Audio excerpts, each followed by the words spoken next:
नमस्कार, मैं रवीश कुमार। लगता है दिल्ली में भी ईडी की कार्रवाई के बाद का दूसरा चरण शुरू हो गया है। केजरीवाल की गिरफ्तारी के बाद आम आदमी पार्टी के नेता आरोप लगा रहे थे कि उनकी सरकार गिराने और पार्टी तोड़ने का प्रयास किया जा रहा है। क्या आज वो बात सच हो गई? ईडी के छापे के बाद जब भी विपक्षी दल का कोई सदस्य इस्तीफा देता है तब वो कहां जाएगा, इसे लेकर ज्यादा अनुमान लगाने की जरूरत नहीं पड़ती। अभी तक के रिकॉर्ड के अनुसार या तो वो सीधे बीजेपी में जाता है या बीजेपी के सहयोगी दल में जाता है या कुछ दिन इंतजार करता है। दिल्ली के पटेल नगर से विधायक राजकुमार आनंद ने मंत्री पद के साथ साथ विधायकी और पार्टी की सदस्यता से इस्तीफा दे दिया।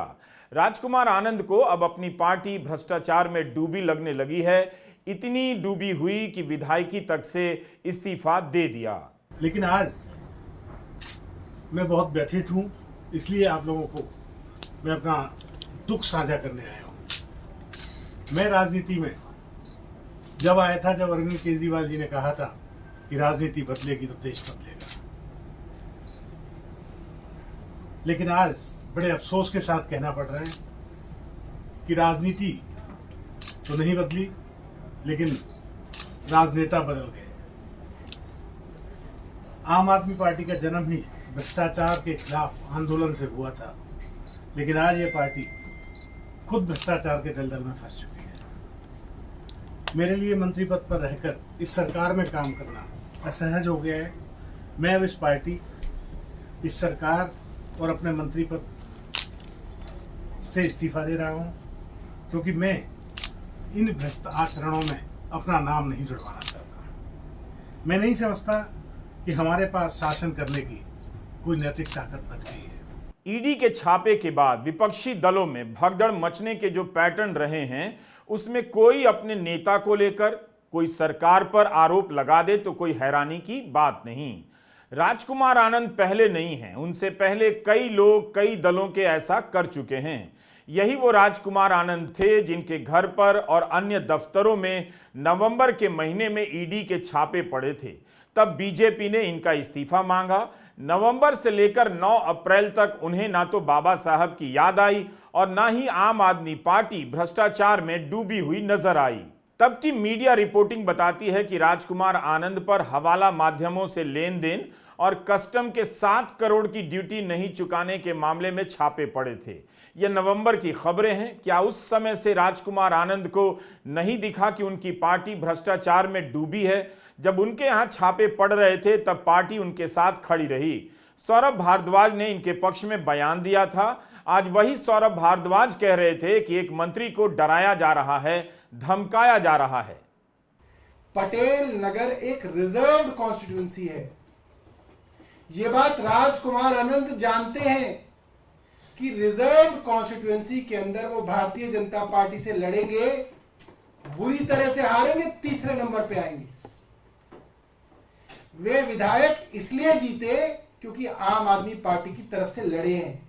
बहुत साल कई पार्टियों में रहे, उनको पता है क्या हश्र होता है भारतीय जनता पार्टी का। इसके बावजूद उनसे रिजाइन कराया गया, पार्टी से रिजाइन किया, पद से रिजाइन किया, क्योंकि पार्टी से रिजाइन कर दिया तो वो विधायक भी नहीं रहे। कौन आदमी ऐसा करेगा?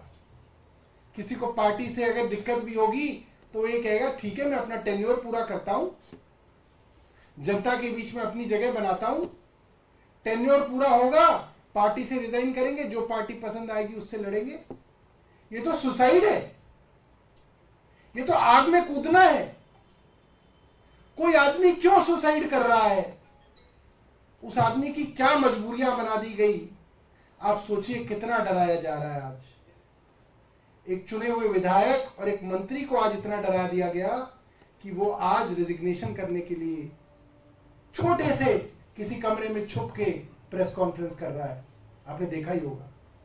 मुझे लगता है कि शर्म आनी चाहिए आज भारतीय जनता पार्टी को कि आज उसने इस देश के प्रजातंत्र की वो हालत कर दी है जिस देश का संविधान बाबा साहब अंबेडकर ने लिखा कि इस देश में लोग आजादी से जिएंगे, आजादी से सवाल पूछेंगे, सरकार से सवाल पूछेंगे। उस देश की हालत आज ये कर दी है चुने हुए मंत्री जो है इस तरह से रिजाइन कर रहे हैं, बहुत शर्म की बात है। क्या राजकुमार आनंद बीजेपी में शामिल होंगे? उन पर हवाला लेन देन और कस्टम ड्यूटी में हेरा फेरी के मामले में ईडी ने छापे मारे थे। उस समय तो बीजेपी के प्रवक्ताओं ने इस्तीफा मांगा, जिसे आज आम आदमी पार्टी ने अपनी प्रेस कॉन्फ्रेंस में भी दिखाया। आम आदमी पार्टी और केजरीवाल जी को समझना चाहिए कि आज धरने और ड्रामे का समय नहीं है, आज अपने दायित्व को निभाने का समय है, जांच में हिस्सा बनने का समय है, विक्टिमहुड कार्ड नहीं भ्रष्टाचार का रिपोर्ट कार्ड देने का समय है। और जो पार्टी का जन्म इंडिया अगेंस्ट करप्शन के नाम पर हुआ, आज वो पार्टी आईएसी से हटकर जेएफसी बन चुकी है, जस्टिफिकेशन फॉर करप्शन हो रहा है। मतलब सोचिए कि जो लोग कहते थे पहले इस्तीफा फिर जांच, आज जब सुप्रीम कोर्ट राहत नहीं देता, हाई कोर्ट लोअर कोर्ट राहत नहीं देता, करप्शन के प्रमाण सामने आ चुके हैं, तो कभी अपने आप को कट्टर ईमानदार कहते हैं, कभी विक्टिमहुड कार्ड खेलते हैं और फिर शक्ति प्रदर्शन करते हैं। ये शक्ति प्रदर्शन का नहीं, ये भ्रष्टाचार का भक्ति प्रदर्शन कर रहे हैं आप। और बताइए कि क्या lower court, high court, supreme court Manish Sisodia, Sanjay Singh, Vijay Nair को राहत नहीं देता तो कोर्ट विद्वेष की भावना से काम कर रहा है, वेंडेटा पॉलिटिक्स कर रहा है। दिल्ली सरकार के एक मंत्री का इस्तीफा उन तमाम आशंकाओं को सच साबित कर रहा है जिनके बारे में कहा जा रहा था कि इस पार्टी को भी शिवसेना और एनसीपी की तरह तोड़ दिया जाएगा। आज प्रेस कॉन्फ्रेंस में संजय सिंह ने मीडिया से कहा कि जब वे कहा करते थे कि पार्टी तोड़ने की साजिश है, तो मीडिया उल्टा उनसे सवाल करता था, यकीन नहीं करता था। लेकिन राजकुमार आनंद का इस्तीफा बता रहा है कि उनकी आशंकाएं गलत नहीं थीं। आज के बाद एक सवाल बंद हो जाएगा कि आप लोगों को यह शंका क्यों होती है कि ईडी के छापे के बाद आपकी पार्टी टूट सकती है, आपके विधायक टूट सकते हैं, यह शंका क्यों होती है आपके मन में? यही सवाल हमसे बार बार पूछा जाता था और पहले दिन से भी हमने कहा, एक ही बात कहा कि अरविंद केजरीवाल की गिरफ्तारी के पीछे आम आदमी पार्टी को तोड़ने की मंशा है। अरविंद केजरीवाल जी की गिरफ्तारी के पीछे आम आदमी पार्टी को खत्म करने की मंशा है। ईडी की कार्रवाई के पीछे कोई जांच का उद्देश्य नहीं है, भ्रष्टाचार को उजागर करने का उद्देश्य नहीं है।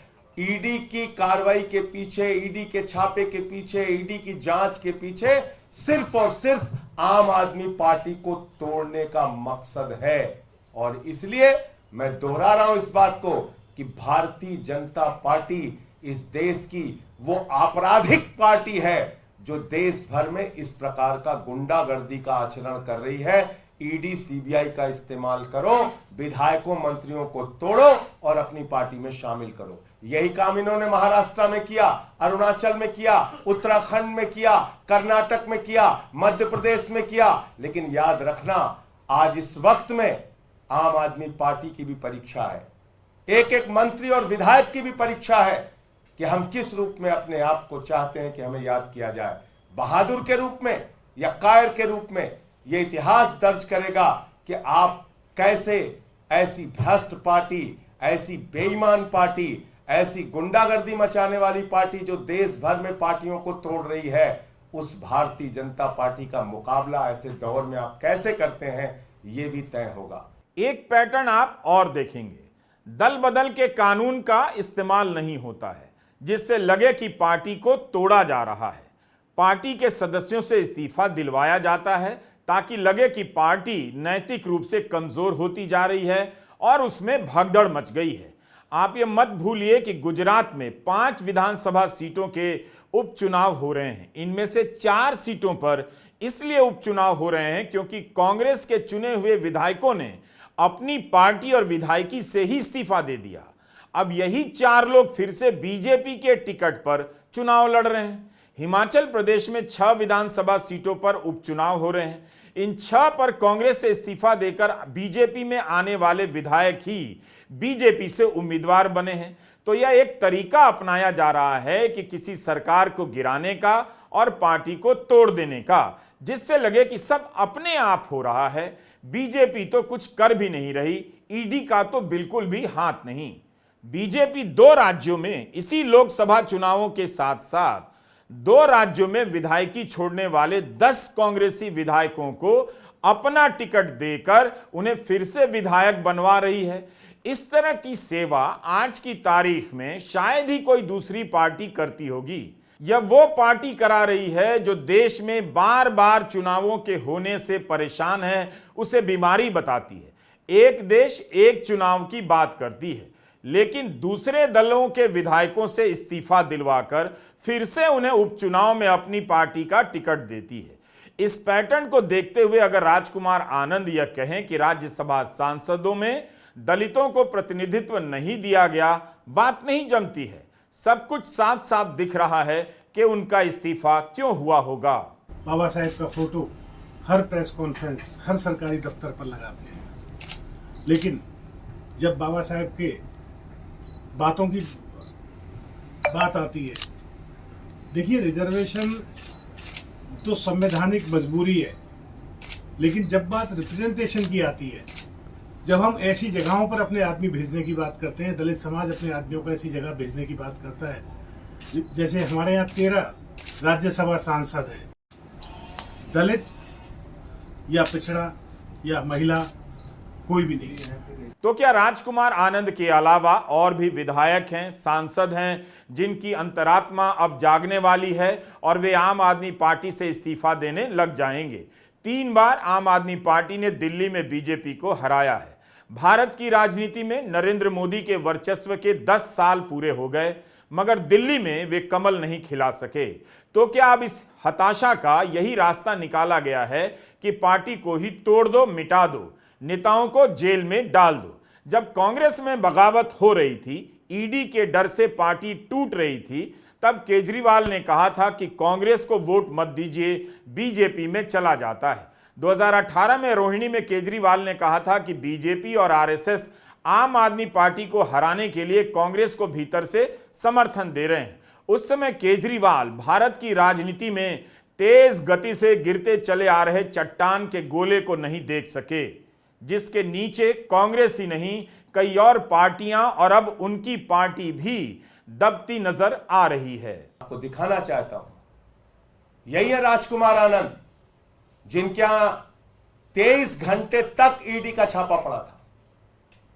23 घंटे तक ईडी का छापा पड़ा था। पूरी की पूरी भारतीय जनता पार्टी ऊपर से लेकर नीचे तक चिल्ला चिल्ला कर कह रही थी राजकुमार आनंद भ्रष्ट है, राजकुमार आनंद भ्रष्ट है। पूरी की पूरी बीजेपी कह रही थी, सारा केंद्रीय नेतृत्व, इनके बड़े बड़े नेता नड्डा जी हो, अनुराग ठाकुर हो, पीयूष गोयल हो, सब ने बयान दिया राजकुमार आनंद भ्रष्ट है।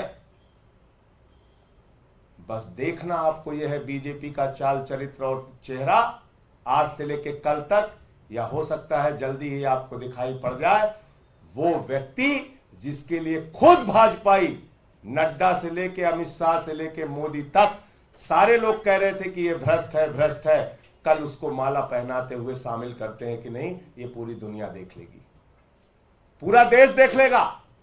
फिर उसके बाद पार्टी विद द डिफरेंस वाली बात मत कहना, फिर उसके बाद चाल चरित्र चेहरे वाली बात मत कहना, फिर तो भाजपाइयों कालिक लगा के अपने चेहरे पे घूमना। तुम्हारा कोई चरित्र नहीं है, कोई चरित्र नहीं है, तुम्हारा एक ही चरित्र है, पार्टियों को तोड़ो, सरकारों को गिराओ, लोकतंत्र को खत्म करो, संविधान को खत्म करो। आम आदमी पार्टी के चीफ मीडिया कोऑर्डिनेटर ने 2 तस्वीरें ट्वीट की हैं। विकास योगी के इस ट्वीट को हम अपनी तरफ से पुष्टि नहीं कर सकते, लेकिन उन्होंने इन 2 तस्वीरों में एक आदमी को लेकर इशारा किया है कि राजकुमार आनंद के पीछे वही शख्स दिख रहा है जो बीजेपी सांसद मनोज तिवारी के साथ दिख रहा है। विकास योगी ने लिखा है कि ईडी ही भाजपा है, भाजपा ही ईडी है। फोटो साबित करता है कि भाजपा ने सब कराया है। केरला हाईकोर्ट ने मंगलवार को एक आदेश दिया। पूर्व वित्त मंत्री थॉमस आइजैक को ईडी के समन का जवाब देना था। कोर्ट ने कहा कि लोकसभा चुनाव बीत जाने तक उन्हें जवाब के लिए मजबूर करना अनुचित होगा। थॉमस आइजैक सीपीएम के टिकट पर लोकसभा का चुनाव लड़ रहे हैं। जस्टिस टीआर रवि ने कहा कि मैंने सारे साक्ष्य देखे हैं, कुछ पर जवाब की जरूरत भी है, लेकिन मुझे नहीं लगता कि इस स्तर पर उम्मीदवार को परेशान करने की जरूरत है।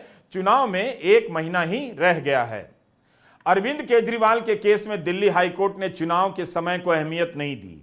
चुनाव के समय और इसमें भागीदारी के आधार पर ही अभिषेक मनु सिंघवी ने अपनी याचिका में कहा था कि गिरफ्तारी अवैध है, लेकिन उनकी याचिका रद्द हो गई।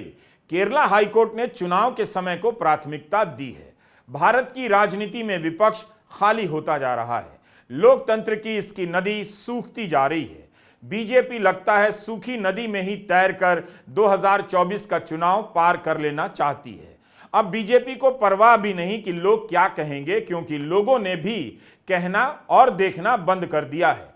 राजकुमार आनंद बीजेपी में शामिल होंगे या नहीं, लेकिन उनके इस्तीफे के पीछे बीजेपी का हाथ देखा ही जाएगा। राजनीति की इस गंगा में शपथ की पवित्रता का हाल वही है जो गंगा सफाई योजना का है। नमस्कार, मैं रवीश कुमार।